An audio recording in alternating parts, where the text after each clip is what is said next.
Baik, pemirsa, saatnya kita sudah bergabung bersama kami. Tuan Guru Bajang Muhammad Zainul Majdi, kita akan berbincang-bincang terkait makna dari Lebaran dan tahun ini. Setelah 12 tahun Lebaran selalu bersama-sama, tahun ini di 2023 Lebaran harinya berbeda. Ada yang besok, ada yang lusa. Tuan Guru, selamat sore, Assalamualaikum. Ya, selamat sore. Assalamualaikum warahmatullahi wabarakatuh. Waalaikumsalam warahmatullahi wabarakatuh. Pemirsa sehat-sehat semua ya. Amin, amin. Tuan Guru sehat? Alhamdulillah, Alhamdulillah. Sehat. Baik, Tuan Guru, setelah seingat saya, terakhir ada perbedaan di Lebaran ini tahun 2011 ya, Tuan Guru. Betul. Setelah berarti 12 tahun ini kembali berbeda. Mungkin banyak yang tidak paham mengapa bisa terjadi perbedaan-perbedaan seperti ini. Dan apakah ini hanya terjadi di Indonesia atau juga ada perbedaan semacam ini di negara-negara Islam lain? Ya, terima kasih. Jadi perbedaan penetapan 1 Syawal itu memang terjadi karena perbedaan metode yang dipakai. Ada yang menggunakan metode hisab saja, ada juga yang menggunakan metode hisab dipadukan dengan ru'yah. Nah, sebagian besar memang menggunakan metode hisab dipadukan dengan ru'yah.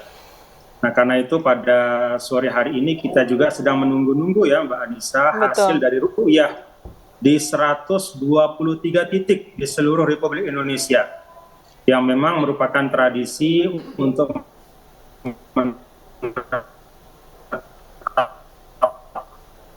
awal Ramadan maupun ini memang dimungkinkan ya pada waktu-waktu tertentu, termasuk kemungkinan besar pada tahun ini itu ada perbedaan di dalam 1 Syawal hasil daripada hisab dibandingkan dengan hasil dari hisab yang kemudian dipadukan dengan ru'yah.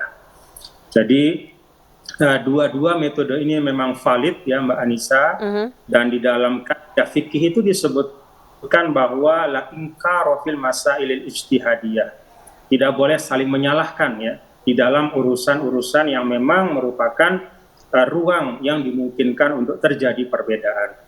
Jadi kalau pada sore hari ini berdasarkan pemantauan kita monitor 123 tempat itu ternyata tidak ada satupun petugas yang sudah disiapkan mampu meru'yah hilal pada sore hari ini, berarti besok masih puasa. Nah, tetapi kalau kemudian bisa dipantau ya besok Lebaran dan kemudian jadi Lebarannya bersamaan. Baik, Tuan Guru, ini untuk pertanyaan apa ya? Ilmu basic ilmu saja. Kalau untuk tahun Hijriyah sendiri, 1 bulan itu biasanya berapa hari, Tuan Guru? 29 atau 30 hari. Baik. Kalau menurut hisab yang memang dipakai oleh beberapa ormas Islam, itu hisab untuk Ramadan tahun ini 29. Nah, tetapi kita lihat metode hisab yang dikonfirmasi oleh ru'yah apakah 29 atau 30 begitu. Kalau ru'yahnya hari ini tidak dapat, berarti Ramadannya 30 hari. Tetapi memang ala kulli hal seperti yang saya sampaikan tadi bahwa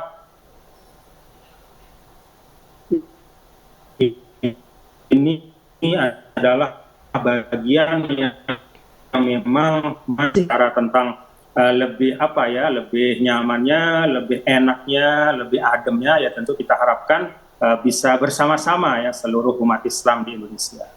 Baik, Tuan Guru, kalau misalnya saya lihat search engine website gitu, anak-anak sekarang ini banyak yang bertanya, mengapa sih bulan di tahun Hijriah itu tidak ajak seperti di Masehi? Mungkin boleh dijelaskan sedikit, Tuan Guru.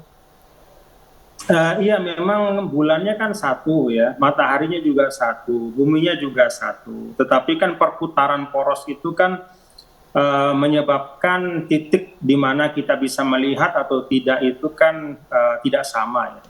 Artinya perputaran bulan, matahari, bumi Nah, kalau misalnya di Arab Saudi ya memang tentu terlebih dahulu ya. Kemudian kalau di Indonesia lebih belakangan karena sesuai dengan peredaran bulan dan matahari. Jadi ini masalahnya adalah karena Rasulullah Shallallahu Alaihi Wasallam memang menyampaikan dalam nas yang jelas gitu, sumu liru'yatihi wa aftiru liru'yatihi. Jadi berpuasalah dengan melihat bulan ya, untuk menetapkan awal Ramadan, dan wa aftiru liru'yatihi, dan tetapkan satu Syawal itu juga berdasarkan dengan melihat. Jadi seluruh hitungan-hitungan hisab yang digunakan itu oleh Rasulullah SAW memang diminta untuk dikonfirmasi dengan ru'yah. Nah, itu yang dilakukan oleh para ulama, termasuk juga yang sekarang sedang dilakukan oleh Kementerian Agama. Tetapi sekali lagi, karena memang basis hisab itu juga diakui dalam Islam, ada juga di dalam Al-Quran, maka itu juga merupakan metode yang valid. Jadi kalau mencukupkan diri dengan menghisap saja, artinya besok berlebaran, itu valid. Kalau kemudian menunggu dan karena misalnya, jadi ini hal-hal yang sebenarnya tidak termasuk sesuatu yang pokok di dalam agama ya, tetapi ini hanya metode untuk menetapkan. Toh dua-duanya kan sholat hari raya Idul Fitri juga, Anissa. Betul. Semuanya Dan berlebaran. sebenarnya metode dua-duanya. Suasana Baik, metodenya dua metode ini pun dibenarkan ya dalam agama ya, Tuan Guru ya. Sama validnya. Baik, Tuan Guru, kalau misalnya nih dari 123 titik pemantauan, satu saja bisa menemukan hilal, itu berarti diputuskan hilal di atas 3 derajat ya, Tuan Guru. Itu berarti besok sudah bisa masuk lebaran. Iya, betul. Jadi cukup persaksian dari satu tempat itu, kalau memang ada terlihat dia memberikan persaksian, lalu kemudian dia menuliskan persaksiannya, dia laporkan dengan resmi, dengan itu maka berarti hilal itu sudah bisa diru'yah. Karena itu besok sudah lebaran. Baik, ada beberapa negara yang memiliki zona yang sama dengan Indonesia, negara-negara tetangga Malaysia, Brunei, Thailand, apalagi Thailand yang zona waktunya sama dengan Indonesia Barat ya, Tuan Guru. Itu kalau misalnya di mereka terlihat hilal, kita bisa ikut-ikutan juga nggak sih, Tuan Guru?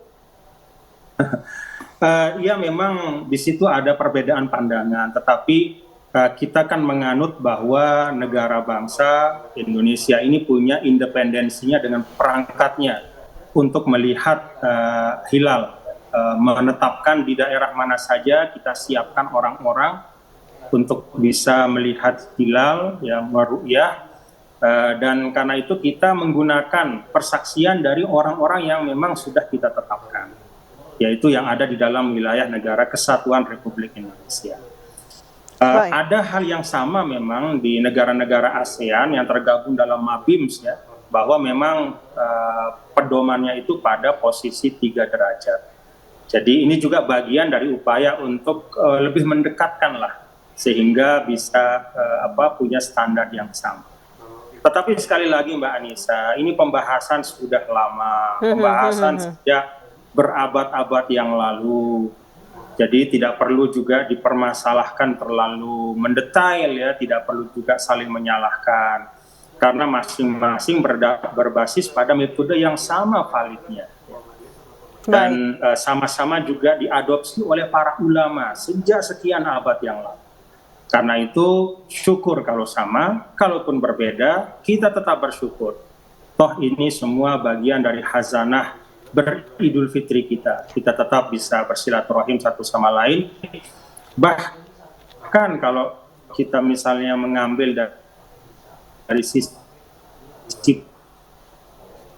positifnya gitu ya, misalnya besok ada yang lebaran, kemudian hari Sabtu juga ada lebaran, ya lebih syiar, ya, lebih ramai lagi mudah-mudahan. Baik, berarti kapanpun lebarannya, mau itu besok ataupun Sabtu, tidak mengurangi kebahagiaan ataupun esensi dari Idul Fitri itu sendiri ya Tuan Guru. Baik, Tuan Guru jangan Ya. kemana-mana, kita harus jeda dulu Tuan Guru, jangan ditutup koneksi dengan kami. Kami akan kembali usai jeda berikut, tetap bersama kami.